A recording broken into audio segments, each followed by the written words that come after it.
मी झाकण ओपन करते आणि आपण बघूया आपला भात छानपैकी शिजला गेलेला आहे, एकदम मोकळा मोकळा असा। तुम्हाला मी दाखवते, हे बघा, वाव, काय छान झालाय, मोकळा एकदम। नमस्कार, मी आरती अन्नपूर्णा यूट्यूब चॅनलमध्ये तुमचं मनापासून खूप खूप स्वागत करते। व्हिडिओला सुरुवात करण्याच्या अगोदर जे कोणी नवीन सबस्क्रायबर असतील त्यांनी माझ्या चॅनलला लाईक, शेअर, सबस्क्राईब करायला विसरू नका। Shri Swami Samarth, bless you, thank you. चला, आज तर रेसिपी तर खासच आहे। आज फ्रायडे नाईटला मी खास असा पुलाव बनवला आहे आणि चिकन बिर्याणीला तोडीस तोड असा हा व्हेजचा पुलाव बनवलेला आहे, ते म्हणजे सोया पुलाव। तर अतिशय सोप्या पद्धतीने तुम्हाला मी दाखवणार आहे। अगदी मोजक्या साहित्यात आपल्या घरी साहित्य असतं त्याचमध्ये मी बनवलेला आहे। तर व्हिडिओला सुरुवात करूया। आणि हा सोया पुलाव सोयाबीन पुलाव तुम्ही पार्टीला तुम्ही बनवू शकता किंवा टिफिनला किंवा संध्याकाळच्या म्हणजे रात्रीच्या जेवणाला सुद्धा तुम्ही बनवू शकतात। तर सोयाबीनचा पुलाव मी एकदम झटपट असा होणार आहे आणि तो म्हणजे मी कढईमध्ये तुम्हाला दाखवणार आहे कसा करायचा, आणि जर कुकरमध्ये करायचा असेल तेही तुम्हाला मी टिप्स सांगणार आहे। अतिशय सोपा आहे हा सोयाबीन पुलाव आणि गाजर बटाटा घालूनच करणार आहे किंवा तुम्ही इतर भाज्या घालून सुद्धा तुम्ही सोयाबीन पुलाव बनवू शकता। तर चला तर मग रेसिपीला सुरुवात करूया। आज तुम्हाला मी दाखवणार आहे सोयाबीनचा पुलाव। त्यासाठी मी अगोदरच सोयाबीन भिजवत ठेवलेली। वाण्याच्या दुकानामध्ये एक मोठं पॅकेट मिळतं सोया चंक्सचं, ते पूर्ण पॅकेट मी भिजत ठेवलेलं। आणि ही सोयाबीनची मोठी वडी आहे, लहानसुद्धा सोया चंक्स मिळतात। जर सोया चंक्स लहान तुम्ही घेत असाल तर फक्त 10 मिनटं भिजवत ठेवा, आणि मोठे सोयाबीनचे वडे घेत असाल, रेड कलरचं पॅकेट असतं ते मोठ्या वडीचं असतं, ते सोया चंक्स मी 20 मिनटं भिजवत ठेवलेली पाण्यामध्ये आणि छानपैकी भिजले गेलेले आहेत, तुम्ही बघू शकता। हे बघा, आता मी सोया चंक्सचा मसाला आपण रेडी करणार आहोत। त्यासाठी मी अर्धा कप गाजर घेतलेले, त्याचे असे मोठे तुकडे केलेले आहेत मध्यम आकाराचे। एक मोठा बटाटा घेतलेला आहे, स्वच्छ धुवून त्याची साल काढलेली आहे आणि मध्यम आकाराच्या अशा फोडी केलेल्या आहेत। 1 कप दही घेतलेलं आहे, कोथिंबीर घेतलेली आहे ती मी घालत आहे। पुदिनाची पानं घेतलेली थोडी, म्हणजे 7-8 पानं घेतलेली, त्याचे बारीक चिरून घेतलेले आहेत, ती मी घालत आहे। 1 चमचा लाल तिखट घालत आहे, 1 चमचा गरम मसाला, बिर्याणी मसाला घातला तरी चालेल, अर्धा चमचा हळद, चवीनुसार मीठ, आलं लसूणची पेस्ट घालत आहे 1 चमचा, 2 चमचे, टोटल 2 चमचे आलं लसूणचा ठेचा घातलेला आहे। हे सोयाबीन चंक्स आपण पाण्यामध्ये भिजत घातलेले, ते पूर्णपणे पाणी काढून घ्यायचं आहे आणि मी ह्याच्यामध्ये बाउलमध्ये घालत आहे। मी आता हे सगळे सोया चंक्स पूर्णपणे पाणी काढत आहे। आपण हातानेच हे सोया चंक्स सगळ्या मसाल्यामध्ये आपण मिक्स करून घेऊया, त्यामुळे सोया चंक्स पूर्णपणे एकजीव होतील आणि मसालेसुद्धा सोया चंक्स सर्व मसाल्यांना लागलेले आहेत। आणि आपण गाजर आणि बटाटा घातलेला आहे ते सुद्धा सगळं लागलेलं आहे। जर तुम्हाला इतर भाज्या घालायच्या असतील गाजर बटाट्याच्या ऐवजी तर तुम्ही तेही घालू शकता, पण मी फक्त गाजर आणि बटाटा घातलेला आहे। आता मी हे सोया चंक्स 20 मिनटं मुरवत ठेवते। मी 1.5 कप बासमती तांदूळ घेतलेले, हे बघा, हा मोठा बासमती तांदूळ आहे। शक्यतो तुम्ही जुना बासमती तांदूळ घ्या किंवा कोलम तांदूळ घेतलात तरीही चालेल। आता मी हे स्वच्छ तांदूळ धुवून घेते। बासमती तांदूळ 2 ते 3 वेळा स्वच्छ धुवून घेतलेले आहे। आता मी गरजेनुसार पाणी घालत आहे, तांब्यावर पाणी घातलेलं आहे आणि हे बासमती तांदूळ 20 मिनटं भिजवत ठेवते। कढई गरम करत ठेवलेली आहे, गॅसची फ्लेम मी स्लो करत आहे आणि मी मोठा चमचा तेल घालत आहे। तेल चांगलं गरम होऊ दे। 1 चमचा मी जिरं घालत आहे, जर तुमच्याकडे शाह जिरं असेल तर ते तुम्ही घालू शकता। 3 हिरव्या वेलची घालत आहेत, एक काळी वेलची, 1 इंच दालचिनी, 2 चक्रफूल, 7 ते 8 काळी मिरी, 4 लवंग, 2 तमालपत्र. आता तेलामध्ये आपण अख्खे मसाले परतून घेऊया. मी 2 हिरव्या मिरच्या घेतलेल्या आहेत, त्या मी तेलामध्ये घातलेल्या आहेत. आता मिरची सुद्धा मी परतून घेते तेलामध्ये. मिरची चांगली परतून घेतलेली आहे. आता मी कांदा घालत आहे. 2 मोठे कांदे घेतलेले, ते बारीक चिरून घेतलेले आहेत, ते मी घालत आहे. गॅसची फ्लेम वाढवायची आहे आणि कांदा आपल्याला हलकासा ब्राउनिश करायचा आहे. तर तेलामध्ये आपण कांदा चांगला परतून घेऊया. कांदा पण आपण चांगला परतून घेतलेला आहे. मध्यम आकाराचा टोमॅटो घेतलेला, तो बारीक चिरून घेतलेला आहे.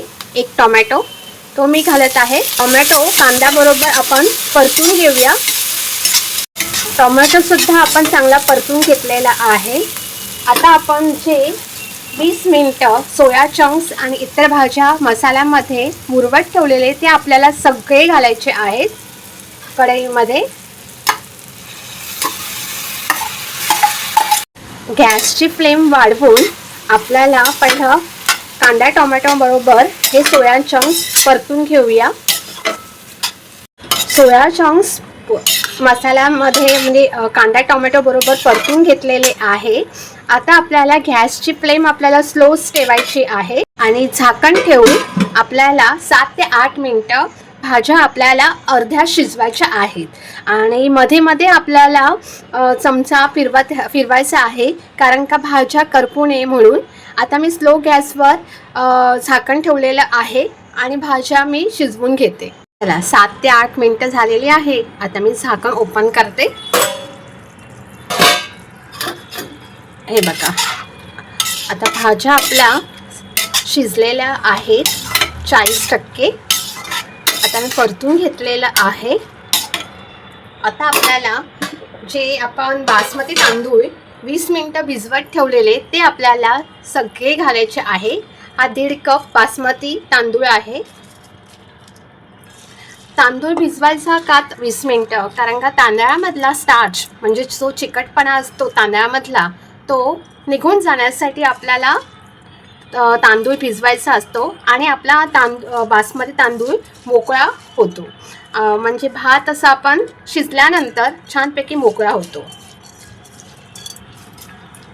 आता मी अलगद असा तांदूळ परतून घेणार आहे, कारण का बासमती तांदूळ आपल्याला नाजूक असतो, त्यामुळे तो तुटण्याची शक्यता असतं. त्यामुळे मी मिक्स करून घेते हा बासमती तांदूळ. तांदूळ परतून घेतलेला आहे. आता मी 3 कप, ज्या कपने मी तांदूळ घेतलेले त्याच कपाने मी 3 कप पाणी घेतलेलं आहे. हे गरम पाणी आहे. आता मी सगळं पाणी घालते. चवीनुसार मीठ. लक्षात ठेवा, आपण गाजर, बटाटा आणि सोया चंक्स मुरवत असताना आपण मीठ घातलेलं. आता मी अर्धा चमचा गरम मसाला घालत आहे. आता अलगद आपण असं परतून घेऊया. गरम मसाल्याच्या ऐवजी तुमच्याकडे बिर्याणी मसाला असेल तर तुम्ही तो घालू शकता. आता सर्व काही आपण एकजीव केलेलं आहे. आता आपल्याला गॅसची फ्लेम आपल्याला स्लोच ठेवायची आहे. जोपर्यंत भात मुरत नाही तोपर्यंत आपल्याला तांदूळ शिजत नाही तोपर्यंत आपल्याला मुरवत ठेवायचं आहे. आता मी हे झाकण ठेवते आणि स्लोच गॅसवर 7 ते 8 मिनिटं मी भात शिजवून घेते.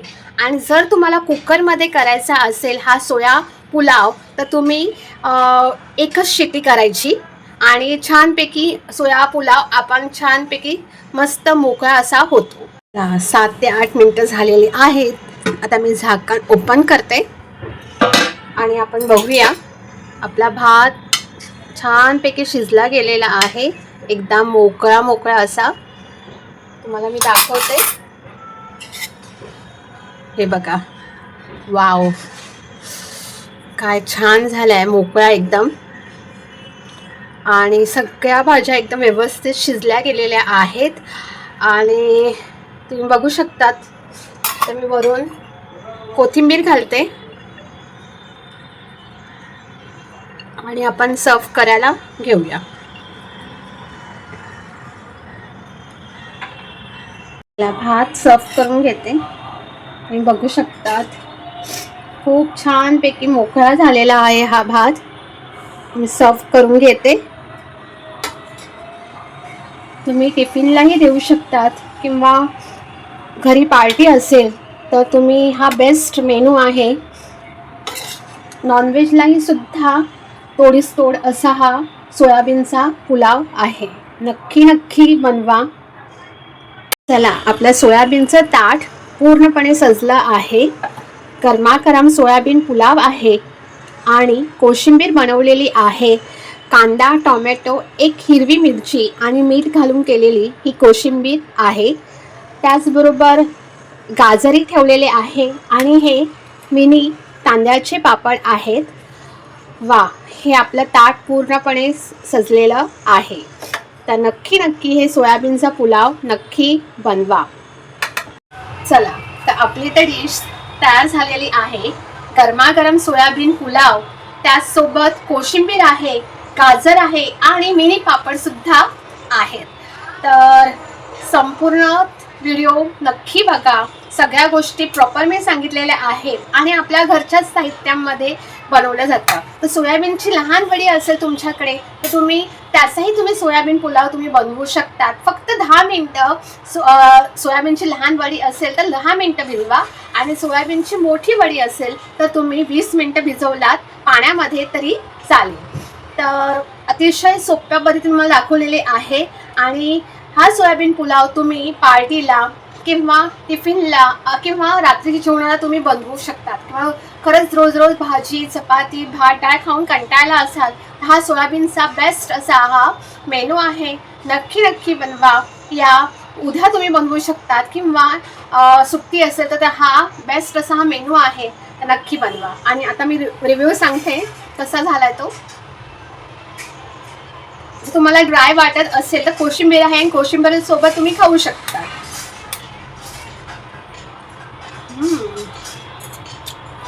हॉटेलपेक्षाही भारी बनलाय आणि खरंच शाबासकी द्यायलाच पाहिजे ना.